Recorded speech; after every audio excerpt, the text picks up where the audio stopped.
Hello, everyone. Only one section this week, but it is kind of a long one.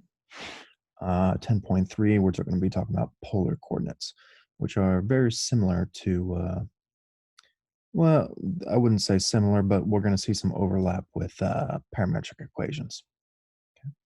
So what are polar coordinates? They're yet another way to um, give coordinates for points in the plane. Okay, so let's go ahead and just see an example. How do they work? They're going to be a pair of numbers, just like with the XY coordinates.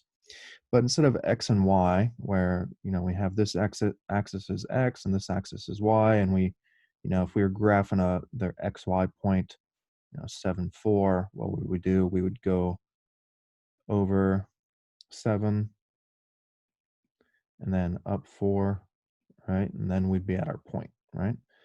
So how do polar coordinates work? They're a pair of numbers, but what do those numbers represent? Okay. I've written them as r and theta here, and from this little paragraph above, we can see that these coordinates consist of an angle and a radius. So this r is going to be our radius, and this theta is going to be our angle. So an example of a pair we might see is like 2 pi over 4. Okay, so this uh, is giving us a radius of 2 and an angle of pi over 4. Now, what do these numbers mean? And what does it mean to say we have a radius of 2 and an angle of pi over 4? How do I plot these coordinates? Okay, what am I going to do? I'm going to always start at the x-axis.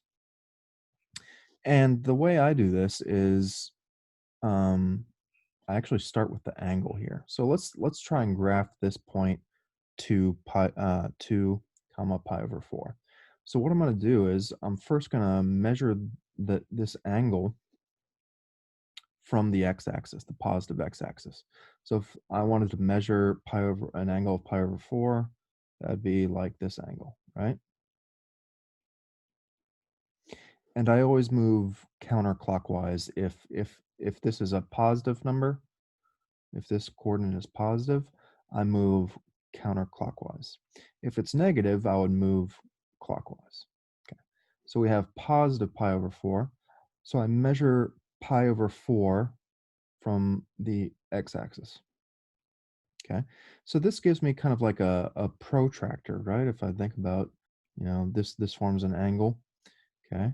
And then this number is how far I should move along my little mental protractor, right? I got this kind of, you know, I've got this angle here, and I'm going to move 2 units along it, measuring from the origin. So I'm going to start at the origin. I'm going to move 2 units along this line. So let's say this is 1, and then we have 2 here. Okay. So now this point at the end here, this would be the coordinates 2 pi over 4, because this point has radius 2 measured from the origin, okay, and it's making pi over 4, angle of pi over 4 with the x-axis.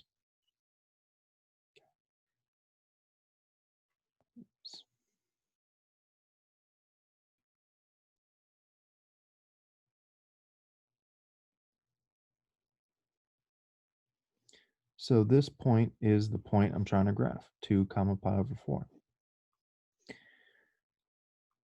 Okay, let's just graph several of these and see what can happen with positive and negatives. Okay, so 3 pi over 3, that's our most basic point to graph. So let's see. Let's start with that angle again. I got pi over 3. So let's find that angle. That would be like roughly this angle, right? And then I'm going to move 3 units along that line. So let's say 1's here, 2's here, 3's here. So I would end up here. Okay. Oops.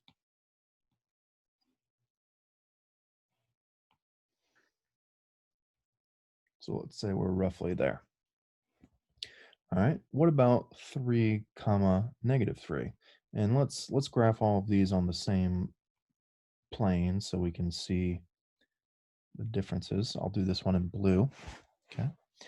So 3 comma negative pi over 3. All right. So as I said a minute ago, our angle's negative, so I want to measure that going clockwise from the positive x-axis. So I measure pi over 3 going this way, right? So that gives me, this angle. And again, since the radius is positive, I want to move 3 units along this. Now I'd get roughly this point.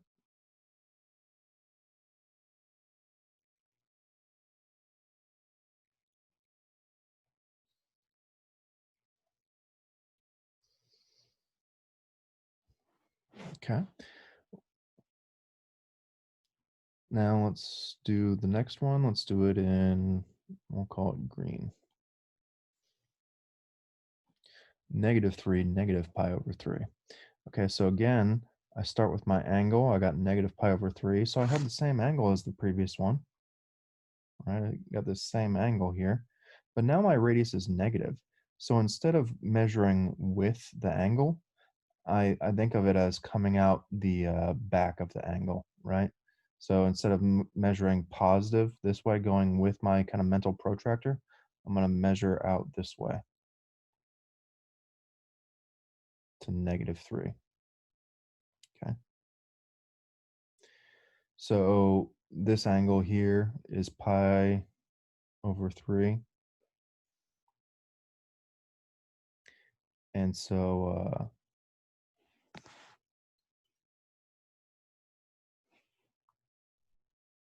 this angle here should also be pi over 3.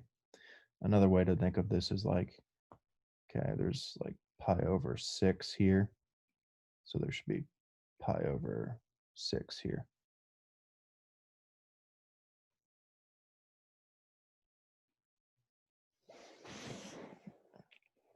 All right, let's do this last point. Clean up this a bit first.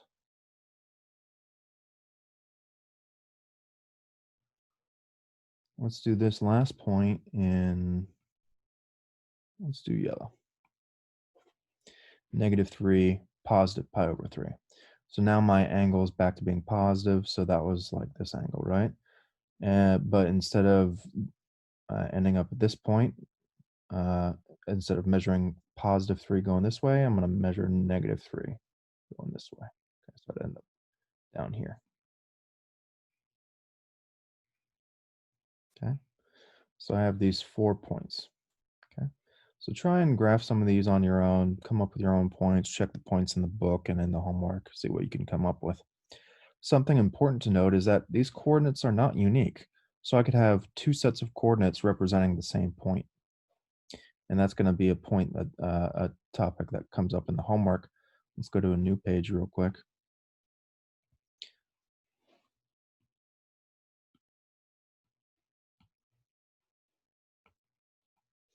Let's say I have the point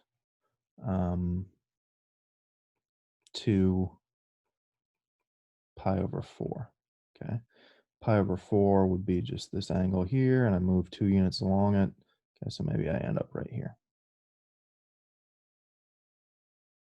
How else could I represent that point? Well, first of all, I could, if I just add 2 pi to my angle, what happens? 2 pi is like a full circle, right? So if I add 2 pi to this angle, basically what's going to happen is I'm going to move in a full circle and end up at the same exact location in the plane. So the coordinates 2, 9 pi over 4, they also give us this point.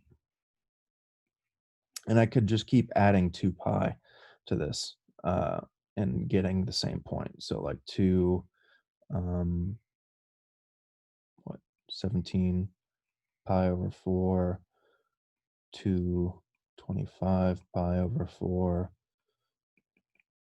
They all give that same point. Okay. I could also get the same point with some negative numbers, right? Like if I had, let's see, how about -2, -3 pi over 4, okay? -3 pi over 4, that would give me this angle, right? And then -2, instead of moving this way, I would move out in this direction and end up right there, okay? In the homework, you might be given a problem where it's like graph, uh, let's say this point, okay? So you graph it, boom, and that's, something like here. And then they tell you, okay, find another set of polar coordinates where um, theta is negative, and let's say between -2 pi and 0. So they want, what is this saying? They just want a set of polar coordinates where the angle is negative. Okay, so how could we represent that? Well, let's see. How about this angle with a negative radius? Okay, so we could think of it like that, or we could do there's a trick to it. You subtract pi from here and make this negative. Okay, so if I convert this into -3 and then I subtract away pi, I would end up with -5 pi over 6, right? This is going to give me the same point. Okay, and that's true in general. If you have any point r theta and you change the sign of r and add or subtract pi to theta, you'll end up with the same point. Okay, so a little trick there.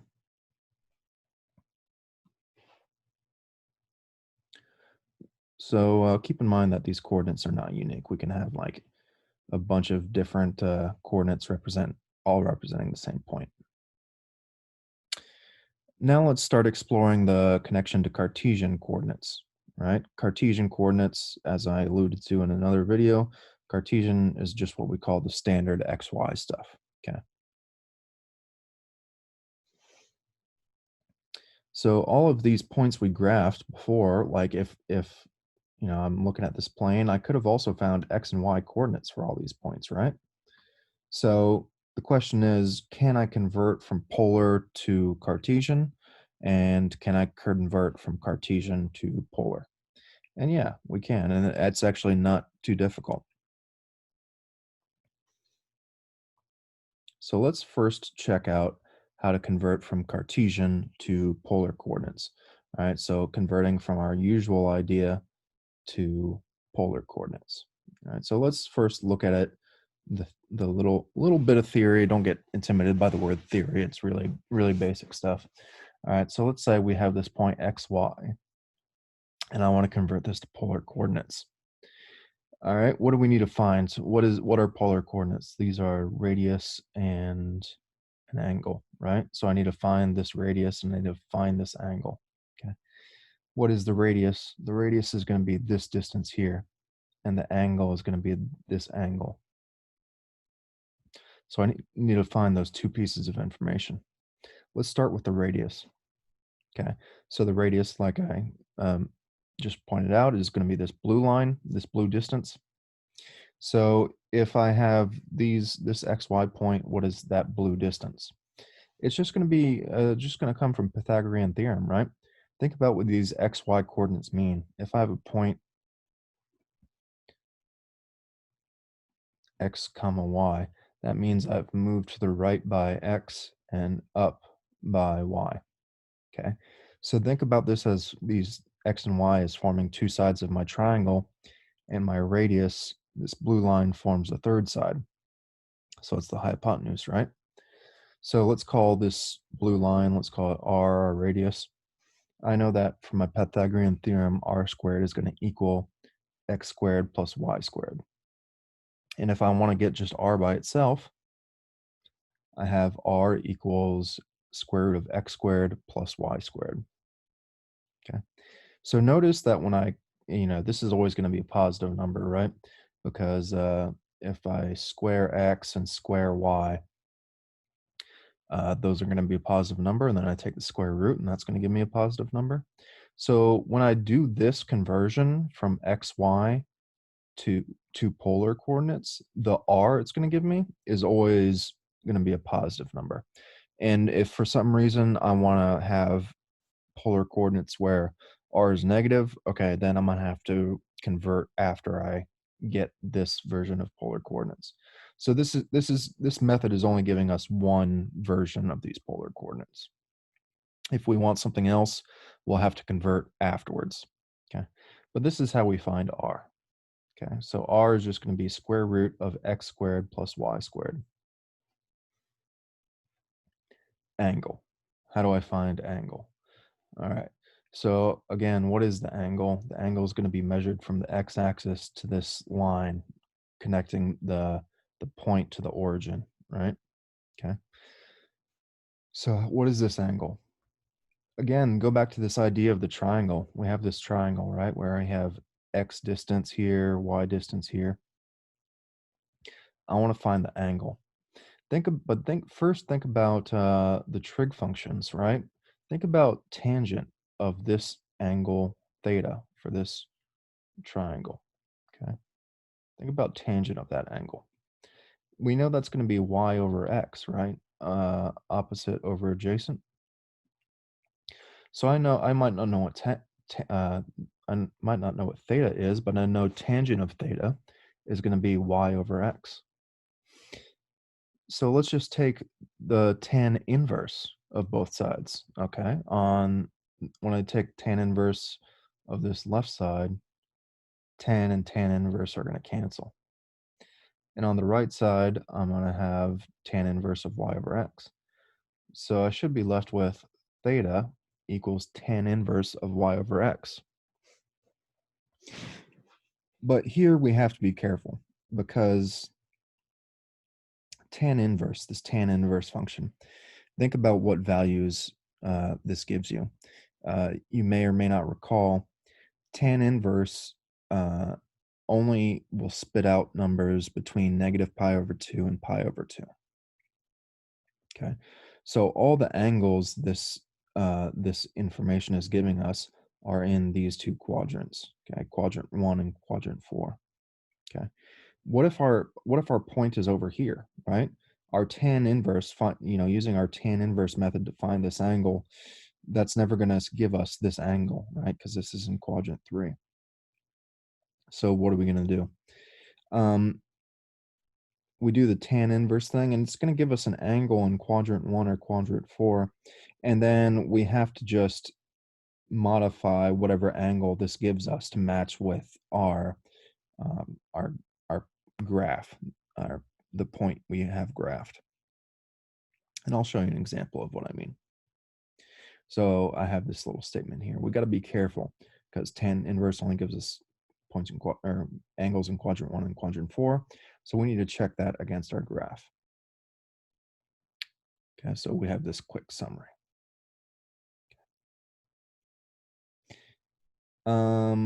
Let's see. Okay, so this is a good example. I have this point here.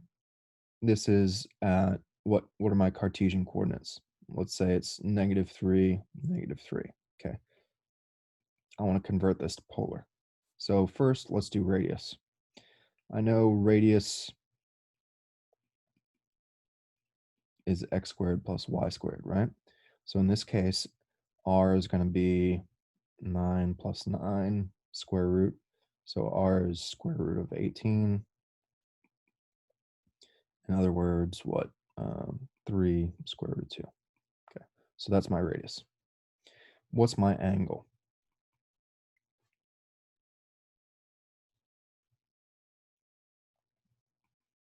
Okay. Let's try the tan inverse thing and see what happens.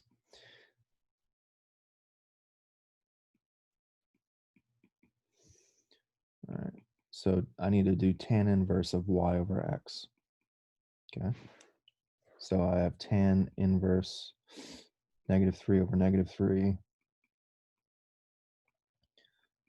which is tan inverse of 1. Now, if you plug this into your calculator or maybe just do this mentally, what angle is going to give us tangent of 1? Okay. If you plug this into your calculator, the answer you're going to get is pi over 4, which is in this first quadrant, right? But that doesn't match with the point we were given. Okay. So let's see. This is pi over 4.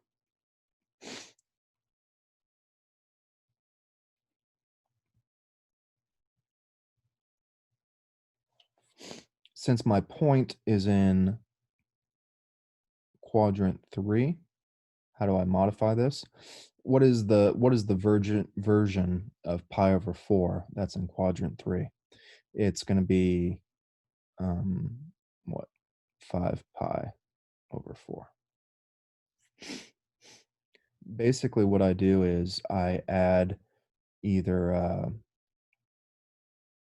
90 or 180, depending on 90 degrees or 180 degrees, depending on what quadrant my angle's in, my point is in. So let's say I do tan inverse, and that tan inverse gives me this pi over 4. Okay, it gives me this angle pi over 4. But the point I have graphed is in quadrant 3. So I need to add 180 degrees. In other words, I need to add pi to whatever angle I got from that tan inverse. Right, I need to add pi to get to the true angle. On the other hand, if I had been in, if I had ended up with some angle in quadrant 2, okay, I would have added what? 90 degrees, which is pi over 2. Okay. So that's the method we use to obtain these angles from our tan inverse. And we'll get some more practice on that in the problem video. Now let's see how we convert. So we've converted from Cartesian to polar. Now let's convert from polar to back to Cartesian. So again, let's start with a point. And instead of xy, I wrote xy here by accident. Let's assume this is r theta. Okay. So we know the polar coordinates of this point, r theta. And I want to find xy. Remember what our xy coordinates are.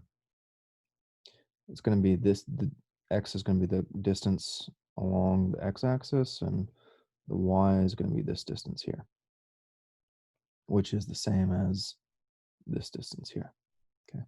So again, think about the triangle and think about the trig functions for this triangle. Okay, so let's draw this triangle, okay, with our sides. Okay. This side here is going to be, is going to be my r. Okay. So I know theta and I know r, and I want to find x and y. Since I know theta, I know all the trig functions of theta, right? If I know the angle, I can plug them into the cosine function and sine function and find those exact numbers. But also remember that sine equals what? Opposite over hypotenuse, okay? Our hypotenuse in this case is r, and our opposite is y, which we're trying to find. Okay. So I know sine theta because I know what theta is, and I know what r is. So now let's just multiply both sides of this equation by r, and what happens? I'll have r times sine theta. So I know everything on this side, right? I know what this number is. And then on the right side, I'm just left with the number y. Okay. So it seems that r sine theta, if I have my point in polar coordinates, I know my r, I know my theta, and then y is just going to be r times sine theta. And similarly, uh, cosine theta, going back up to my triangle here, what's cosine of this angle theta? That's going to be adjacent over hypotenuse, right? In other words, cosine of theta equals x over r. Multiplying r to both sides, we have r times cosine theta equals x. So here's a little summary for you. If I'm starting with the points, uh, the the point in polar coordinates r theta, then I know x is going to be r times cosine theta, and y is going to be r times sine theta. And the good thing about this is there's no ambiguity here. I don't have to modify anything by quadrant or anything like this. The conversion from polar to Cartesian is very straightforward. Now notice we have x equals r cosine theta and y equals r sine theta. These look a lot like the parametric equations from sections 10.1 and 10.2, right? So this is kind of where the connection with the previous material comes in. And we're going to see this more when we start finding derivatives, tangents of these polar curves. Okay. But keep in mind that there is a connection here to our parametric equation stuff. Okay. So let's get a little practice converting from polar to Cartesian. Let's say I have this point here, 4 comma pi over 3. Okay. What's my x? I know my x value is going to be r times cosine theta. So what's my r? My r is 4. And then I'm multiplying that by cosine pi over 3. All right, well, what is cosine pi over 3? That is 1/2, right? So my x value is 2. And then what's my y value? It's going to be 4 times sine pi over 3, which is equal to this. 4 times square root of 3 over 2, which is what? 2 square root of 3. Okay, so that's my y value. Okay, so very straightforward conversion to Cartesian. So I think probably the hardest part of 10.3 is the graphing. So let's now tackle the graphing. First, a bit about polar equations. Okay, so we've seen points so far. We've seen polar coordinates, but what do equations in polar coordinates look like? Usually, we're going to have r equals some function of theta. Okay. Sometimes we'll see theta as a function of r. Okay. Just like with Cartesian stuff, we're usually seeing y as a function of x, right? But then sometimes we see x as a function of y. Okay, so that's kind of the parallel there. But I would say this is even more dominant in polar coordinates to the point that we're really just going to focus on graphing this. Okay, so let's see, do we graph a function like r equals f of theta? Well, first, the idea is that we're going to move, and I should say counterclockwise. We're going to move counterclockwise instead of to the right. What do I mean by that?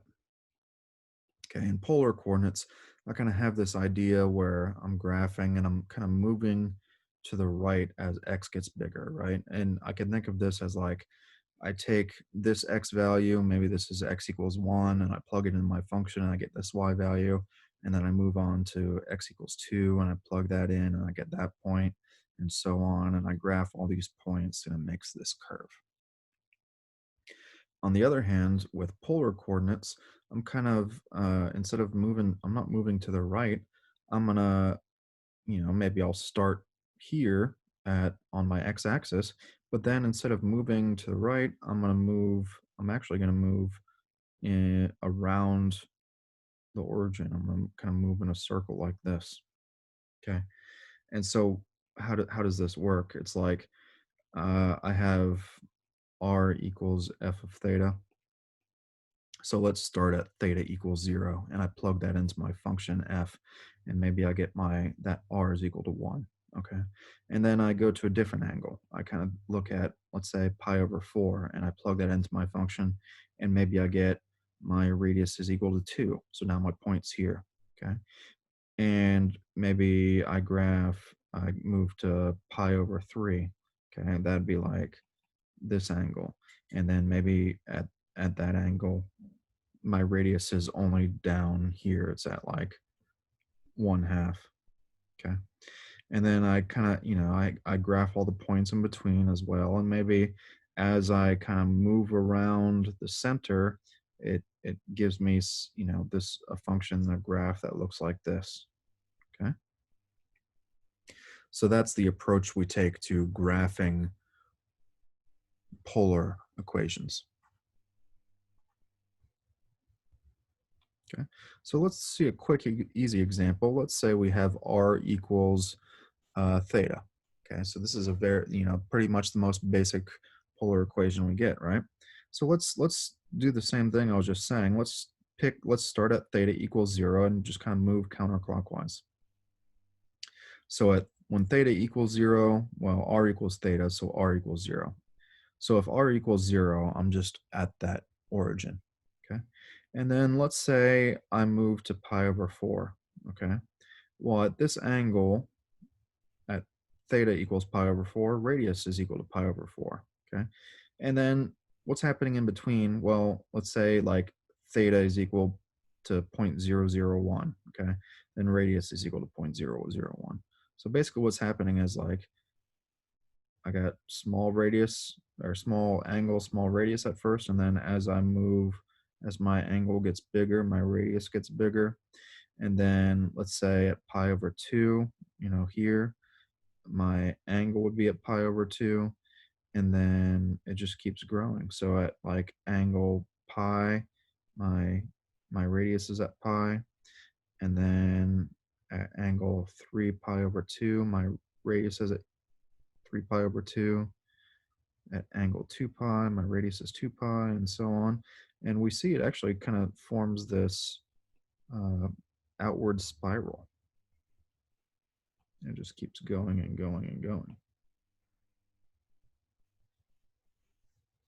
Okay. So there's a kind of a naive, again, I'll kind of use this word naive, meaning in my mind means more basic than anything. I'm not trying to give this a negative connotation, but maybe the least rigorous way to do this is to just plot a bunch of points and connect them. Okay. Um, so that'd be one approach, but it only takes us so far. Like for complicated curves, if you had a really complicated curve like, you know, x equals 2 plus 1 over 6 sine theta, this would be pretty complicated. And to get a maybe to get a clear picture of what this looks like by just plotting a bunch of points, you'd have to plot a lot of points to get a clear picture. There's better ways to go about this. But I mean, plotting points is one way. So let's say I have like r equals cosine theta, and I want to graph this. Okay. One way to do it is just plot a bunch of points. Okay. Like make a table. Okay. So when theta equals 0, r equals 1. When theta equals, let's say, pi over 6, r equals square root of 3 over 2. Um, pi over 3. Well, let's start with pi over 4.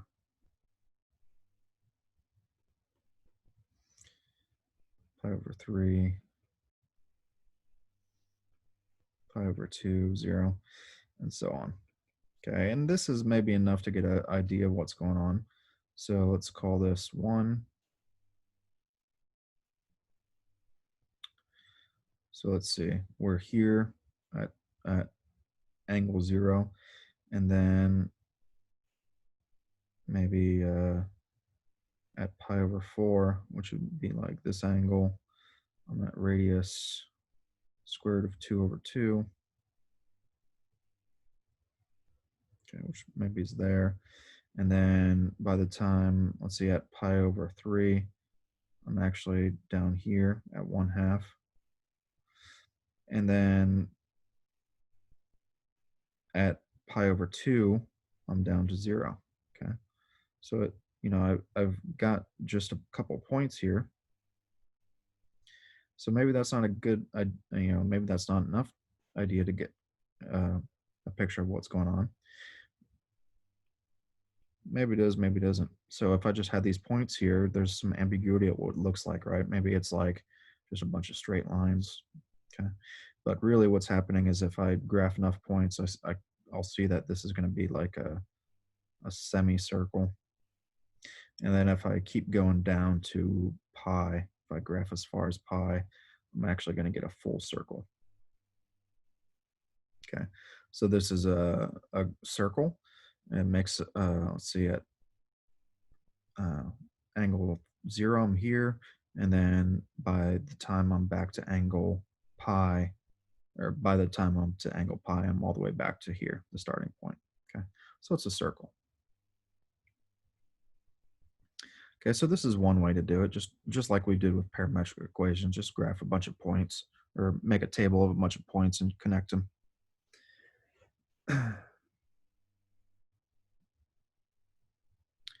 But we also have a nice tool for graphing these uh, polar equations.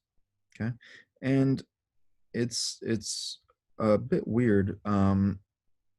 What we're going to do is we're going to make the x-axis our theta. We're going to replace x with theta, and we're going to place y with r. So basically what I have is I just have like a Cartesian graph, like my normal graph. Okay. And then I'm going to just, this isn't the end product I'm trying to get, but it gives me an idea of what's going to be going on in my polar graph. Okay. So what do I mean? Okay. It's kind of hard to explain. Let me just show you an example. Let's say I have this polar equation, r equals 1 plus sine theta. And forget about the polar stuff for a second. If I just had y equals 1 plus sine of x, okay, and I graphed that in the Cartesian plane in my normal way of graphing, what would that look like? Well, the sine graph looks like that, right? And then 1 plus sine theta, well, that just is my sine graph shifted up by 1, right? So really, in the Cartesian plane, what I have is, or in Cartesian coordinates, what I have is this.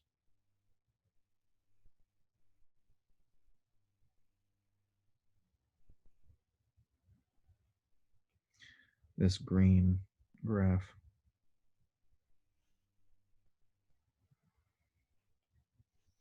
Right. All right. This gives me an idea, but instead of calling this, y plus y equals 1 plus sine of x, I'm calling it r equals 1 plus sine theta. And I'm just calling this axis r and this axis theta. Okay. Now this gives me an idea of, this gives me a lot of clues about what my graph should look like. The graph I'm going to draw kind of moving around the origin. Okay. First of all the points on this graph are accurate. So let's look at like this point right here. Okay. What point is this? This is the point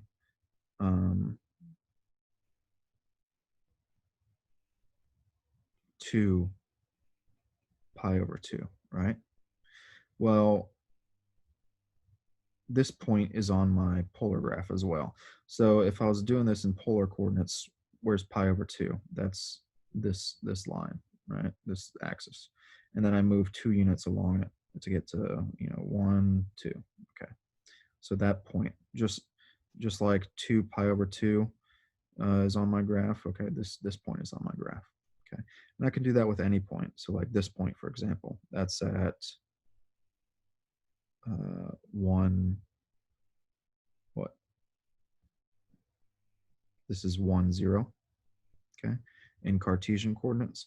And so I have the same point in polar coordinates. That'd be 1, 0.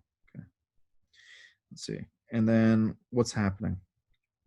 As I move from this point to this point, my radius is increasing. Okay.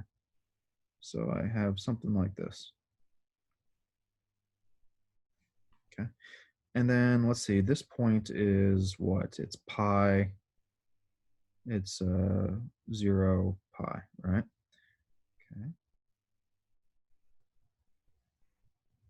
So if I was graphing 0 pi in polar coordinates, that'd be there. Okay, what's happening? My radius is decreasing, decreasing, decreasing until it hits 0.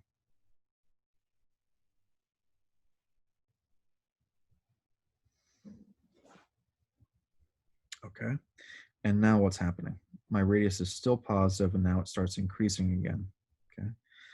All right. So I'm at this angle, and now as I'm moving this way, my radius is still negative. So I know my points for this graph are still going to be in quadrant 3A, right? If I had a negative radius, my points would be over here, right? But since I have positive radius, that's not the case. Okay. It's going to go here and then here. So this is a rough graph. This is going to be a shape that we would call a cardioid, which I'll explain later.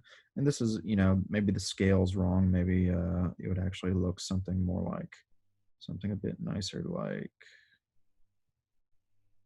maybe it looks something like this. But the idea is there. Okay. If I took more time to draw my scale carefully, it would look fine. I think this is probably a pretty good graph.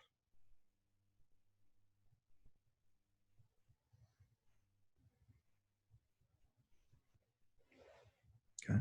So the tool we're using is we're just going to graph. We're going to be given a function to graph. We're just going to graph it like we normally would in the Cartesian plane, but we're going to call, instead of calling this axis x, we're going to call it theta. Instead of calling this axis y, we're going to call it r. Okay. And then we look at the qualities of this graph. First of all the points carry over to my polar graph. Okay. So again, if I had, let's say this is the point. What did we say? It was the point 2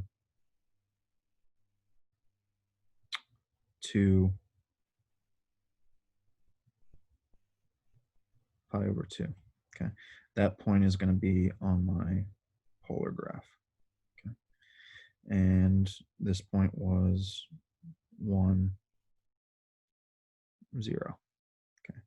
That point is going to be on my polar graph. That was here. And then the qualities between these points are the same. So in between these 2 points, as my theta is increasing, my radius is increasing. So I'm here, and as my angle increases, as my angle goes this way, my radius is just increasing. Okay, I'm getting farther away from the origin until I reach this point where my radius is at 2. Okay, so that's the idea there. So here's some of those common graphs I alluded to. What we have just drawn is looks like a cardioid, which we call it a cardioid. Mean cardio coming from whatever Latin for heart. So it's basically a heart-shaped thing. Okay, this is kind of a rough heart-shaped, and some of them are stretched and compressed, and some of them make these really nice, heart shapes. Okay. And they might be vertical or they might be, sideways. Okay. I can't draw a sideways heart. So in our case up here, we had one of these kind of sideways heart looking things. We also have limicons, which are kind of like hearts that we have like an extra loop in there, right? Like if I didn't have, see if I can, if I didn't have this bit, it would just be kind of a heart shape, right? But the limicons have this little extra inner loop. Then we have things like clovers and flowers or petals, whatever you want to call them. And really, if you're interested in it, we can tell what type of graph we're going to have by the equation we have. Like, we could write a general form for these equations like r equals a plus b sine theta. And by looking at the size of a and size of b, we could tell which of these graphs we're going to have. Actually, uh, maybe that's included, maybe it's not. Um, And if you're interested in that, if you want to have that tool in your toolbox, that's fine. Uh, I'll let you guys look that up on your own. I think it's mentioned a little bit in the textbook, but it doesn't even really talk about it much in the textbook. And that's not the method I use. I use this method here I was alluding to. This is what I do. I don't memorize like, okay, if I have one here and the coefficient one is here is one, what does that mean? I don't memorize all that. I memorize this general method for graphing uh, these curves. Once you have this general method, you can apply it to any uh, any equation and get the correct graph. It doesn't really require on memorizing like 5 rules. Okay. But I mean, these are the common shapes. It's at least worth being familiar with the common shapes we might see. And again, all of these might be rotated and scaled and all that. Like for instance, this clover thing. Okay, maybe instead of having one petal here right on top of the axis,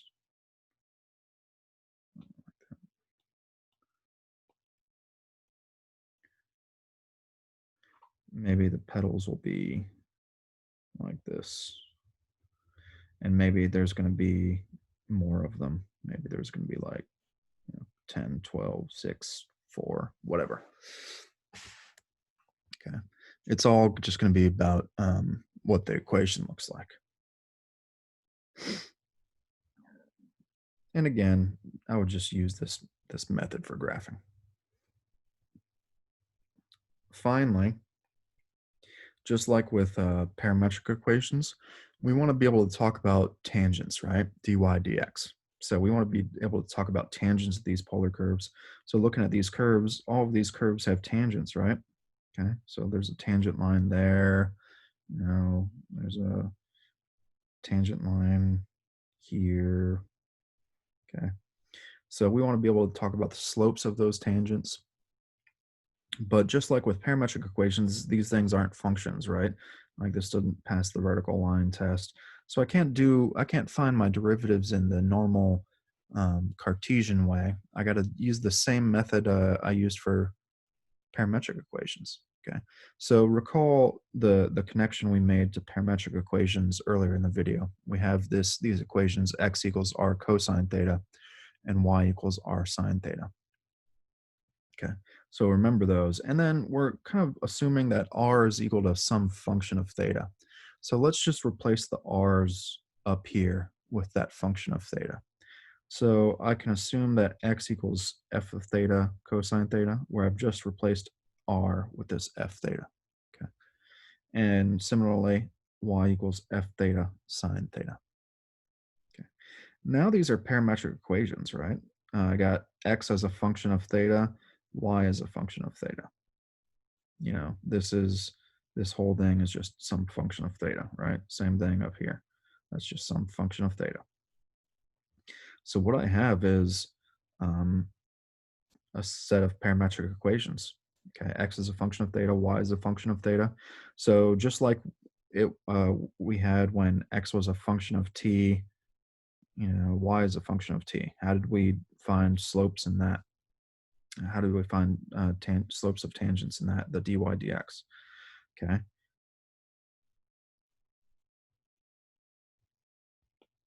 we're going to use the same exact method we used in section 10.2.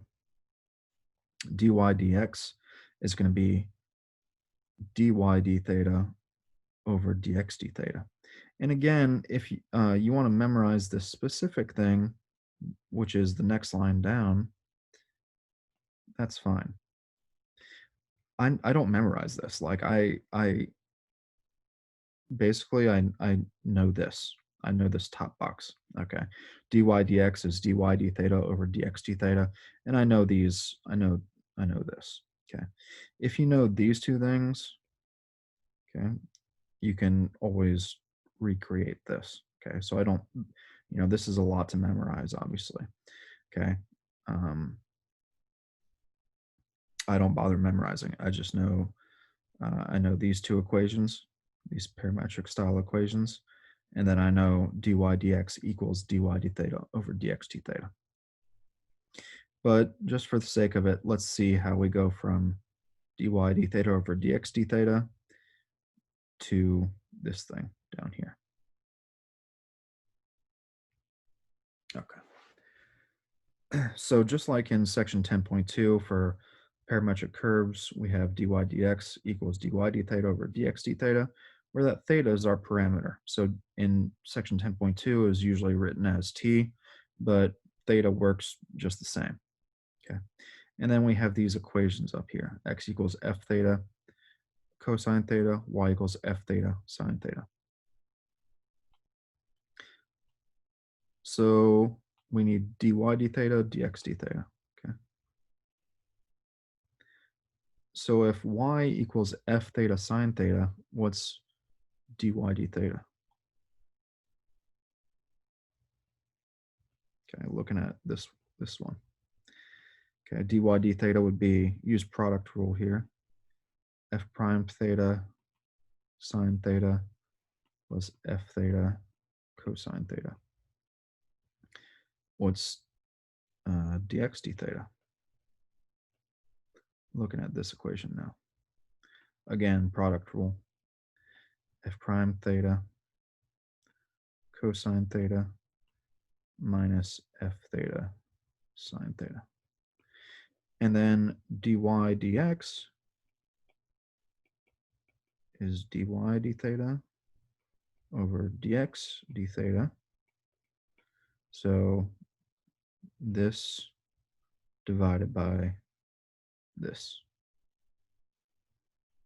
which is what I've written here. This product rule meaning we've used product rule on top and bottom. Okay, so let's see an example. Let's say r equals 2 cosine theta. Let's find dy dx, and in particular, let's find the equation for dy dx, and then let's find dy dx at pi over 3. Okay. So what do I know? I know y equals r sine theta, and r is equal to this. So let's go ahead and replace r with that. Okay.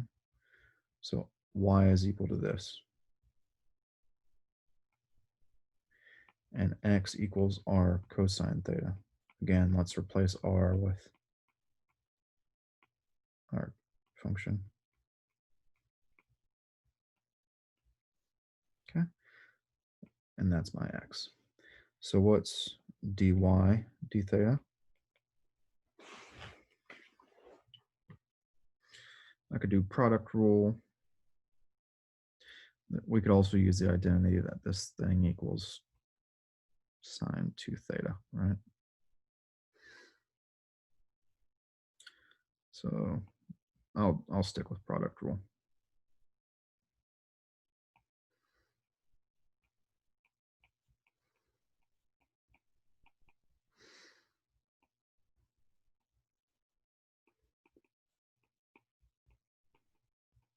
Okay. That's dy d theta. Check me on this. What's dx d theta? Again, product rule.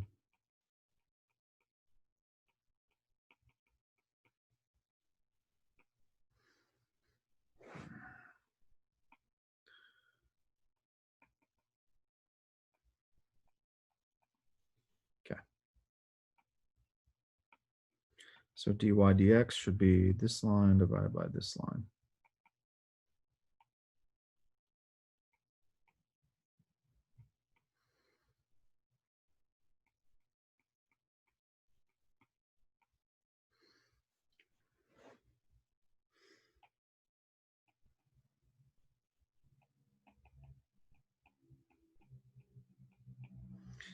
So this is our dy dx, and we wanted what dy dx at pi over 3, right? So we're just going to plug pi over 3 in for theta into this thing. So yeah, pi over 3 cosine is 1/2. So cosine squared should be 1/4. And then this should be 3 over 4. And then we have minus square root of 3 over 2 times 1 over 2.